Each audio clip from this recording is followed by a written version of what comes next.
Folks, just to give you an idea of the kind of person Lisa is, a few weeks ago she had a court hearing about her home being repossessed.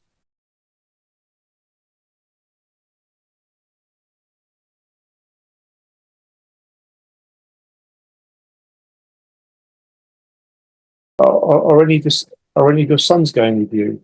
And she said, no, I wouldn't want to put them through that.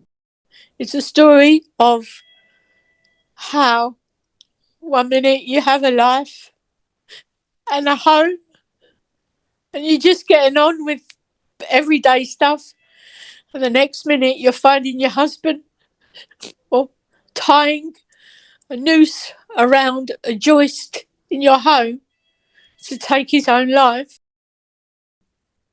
And that one simple response tells you all there is to know about the sweetness in the soul of Lisa King. At the end of the day, I and my husband, who is no longer with me, are victims of Lloyds Banking Group, and it is that brings us all together. So this is to Mr. Charlie Nunn, if you care to watch this. I am here from my hospital bed. On the 10th of April, I had a very serious fall. I fractured my femur and shattered my knee and dislocated my shoulder. I had an operation that lasted 6 hours to fix my knee and my leg. The ongoing treatment I need is a long, long road ahead, which is why almost 3 weeks on, I'm still in hospital, as you can see. However, Lloyds Banking Group are still pursuing me for repossession of my home, despite knowing that I am in hospital and I cannot defend it. Andy knows, and Paul Carlier knows the full extent of my injuries and my ongoing treatment. Is that there is a human cost to everything and every one of us that are victims. So I'm going to share a very, very personal part of my and my late husband's story. Andy knows this part. In 2013, my husband tried to negotiate a better mortgage deal with a Halifax Lloyds Banking Group. They refused to do it and refused to change our mortgage thereafter.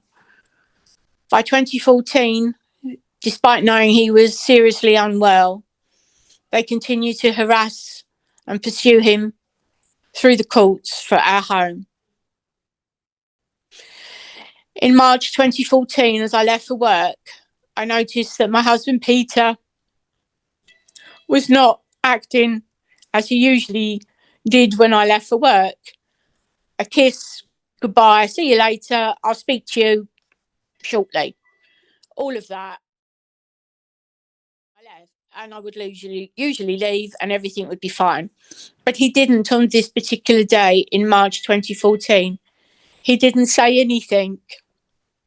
As I left, I realised something wasn't right, so I came back home. As I came back home, I wondered where he was, but I could see something going on in our garage. So I headed to our garage, and in the garage I found my husband Peter hanging a rope from the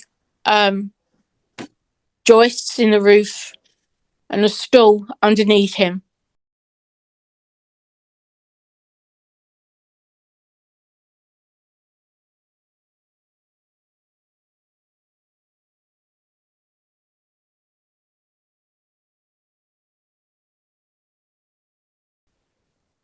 He was about to hang himself.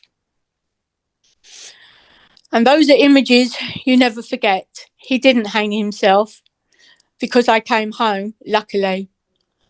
But these are the stories that nobody tells. But they are there. And I'm living it. I lived it. Unfortunately, the stress became too much for him as they piled on the pressure with the letters, the phone calls, and the court appearances.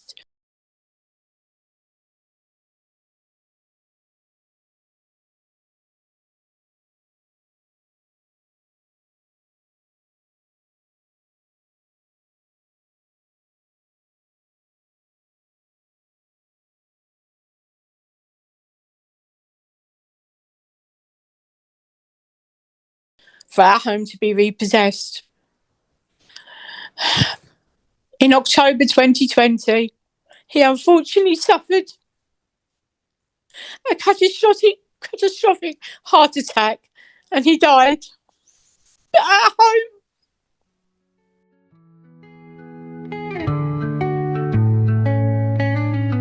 They took the stars out of my sky, pulled the wings, left me to die. Shadows danced with an evil grin, but the fire inside won't let them win. Oh, really? This the game you play? Trading hearts for power and decay. But light is stronger than your dark. It starts within a single spark. They stole the laughter, dimmed the sound, left me broken, barely found. But here I stand, my fists clenched tight. He couldn't be resuscitated. And as we know, stress can cause problems to people's hearts. To them, he was just collateral damage. To me, he was and always will be the love of my life. There's not much else I can say. The stories are there. It doesn't matter how much money you're talking about, millions, billions of pounds. It's money. But life, you can't put a price on a life. You can't do that. So my message is to those in authority and anyone who is going to watch this, we are all human beings. We all deserve to be treated as such. You can have rules and regulations, but please treat us all as human beings and don't treat us all as cannon fodder as you do. Because, as I said at the beginning, I'm in my hospital bed. I don't know when I'm going to get home. If I'll even have a home by then. I miss my two sons every day. Every minute of every day. Whilst I'm here in hospital. And if anyone has a heart who can help me and stop these evil, vile people from causing any more harm to an already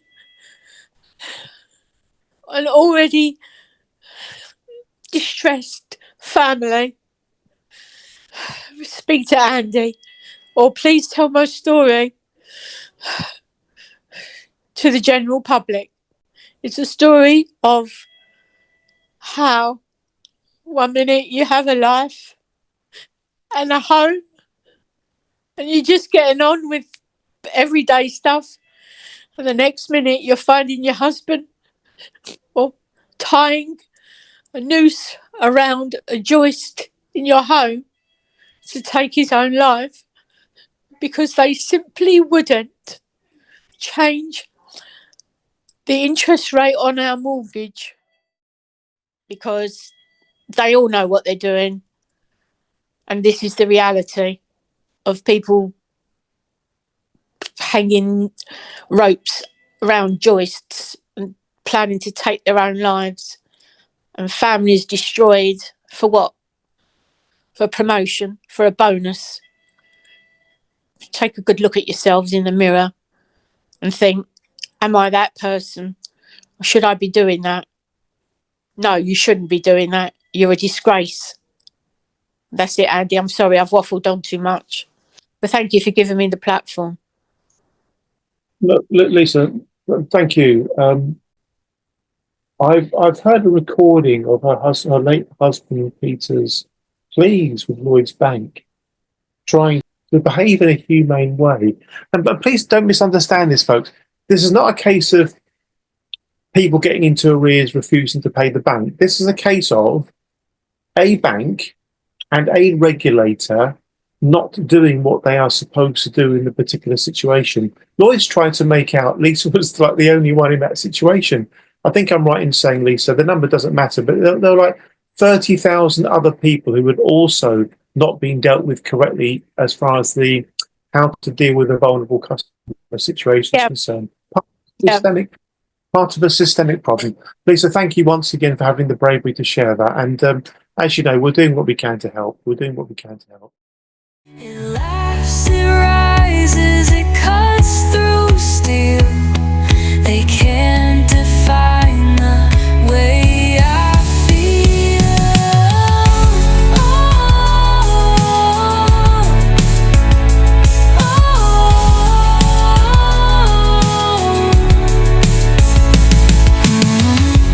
Really?